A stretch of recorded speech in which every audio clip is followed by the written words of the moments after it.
I'm here in Florida and just doing a walk around this property here. And I want to just do a real, this kind of goes back to my roots, a little walk and talk about what to look for in property if you really are interested in country living and starting a homestead. So this is 10 acres. And when you're looking for a house with acreage, one of the things that I would suggest is making sure that the acreage has trees that could always be harvested for wood in the future, for burning for heat. That's always good. Also, that it has some open areas. You want to mix. You don't want a piece of property that is so heavily wooded that you're going to have to be doing some cutting.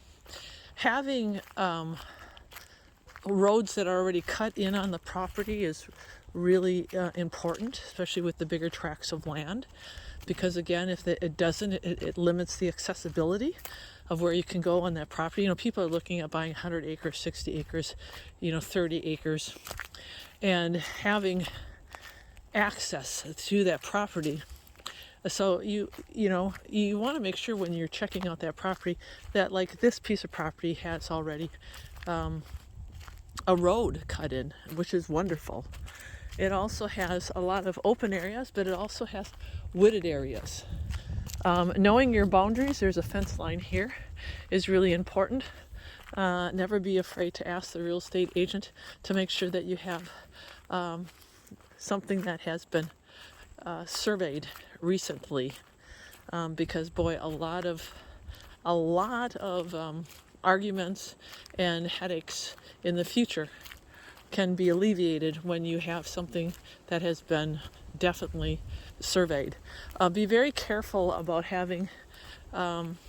buying property that has what's called like a right of way, where they own the land. In order to get to your piece or your section, they write it into the deed, and it's just not a good piece of property to buy if you have things like that.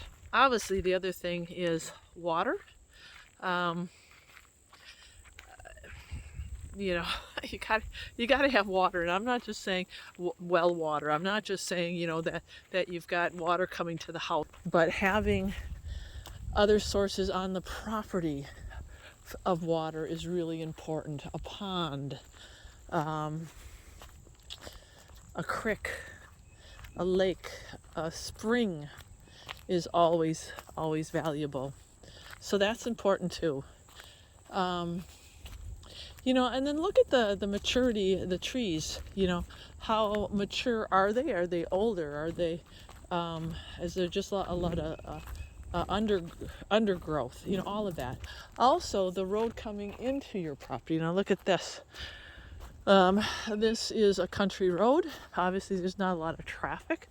So this 10 acres is abutted to a country road, and in order for them to get to their house, they have to come off of the road. So that's always very lucrative.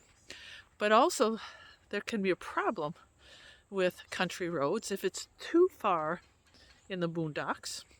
Who plows it? Who maintains that road? What does it look like in the winter if you have winter? What does it look like in the rainy season, like here? Are we dealing with floods? Are we dealing with a lot of mud? And how are you going to get in and out? And that road, is it flat or is it hilly? What kind of topography are we dealing with just the access road? And then where are you going to get your mail, and where are you going to get your packages? What does that look like? The other thing you should consider too, as I'm walking on this main road, are your neighbors. Who owns the land across from you? Who owns the land next door to you? If there is vacant land like this right here, find out who they are. Are they planning to sell it in the future? Is it locally owned, or is it somebody who lives out of town? I have friends that lived in a residential area, and when I went to see them this year, guess what? Everything, their whole up to their house was completely leveled because they're putting in townhouses, a big sub complex, and it looks awful. So they don't really live in the country anymore. The city just came to them.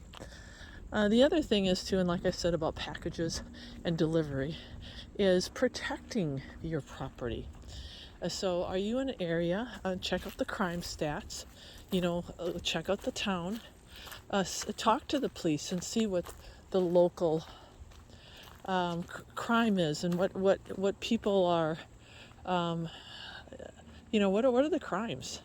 And then do you need to have fencing? Do you need to have cameras? Do you need to have a gate in the beginning? I'm a big advocator of having a gate. It's very hard for anybody to get around this property the way they position the gate and everything, because there's big trees, so no one can really come onto this property. And that's really important too, is how you're going to secure that property. The more property you own, the more likely people can come on it and trespass. So how are you going to deal with that? Are you living in a big game area? What's it like during hunting season? Do you have to worry about hunters, right? Do you have to worry about ATVers? See, all these things you need to be writing down, because there's things that we don't think about, right? And then the same thing with the position of the house. This house is already here, but if you were thinking of building, you have to think about like solar. Yep, I'm not there anymore. Kind of the end of the day, so I had to stop the taping. But what I wanted to finish up with saying, there's so much that goes into looking for property and buying property, and it's really serious. Don't depend on your real estate agent. Don't do that. So many people have been, I hate to use that word, but screwed over by real estate agents. And there's some really shady ones out there, especially when you're looking at off-grid property, because what they do is they're selling you a dream, and there's a price tag to that dream. As soon as you say off-grid, then there you go. It's just ridiculous. And they will take the lousiest piece of property because it's in the middle of nowhere, and they'll say it's off-grid, and you'll just get all these fantasy ideas about, oh yeah, we're in the woods and we have our own water source. And I tell you what, it's a different type of lifestyle, so be very aware what you're getting yourself into. The other thing is the people's property that I was walking when I was on that road. Remember what I was saying about know your neighbors who are across the road? Well, guess what he just told me? He said there's some people that own the property across the road, and they are sectioning it off into 10-acre lots, and they're selling it now. And he's praying that people won't buy it, because basically what's going to happen is all these houses are going to come in, and it's going to change the area where they live now. So see? And they didn't check that out before they moved there, who owned it and what their plans were. Now they're finding out that the guy is planning on selling all the lots. So again, Starry knows some things.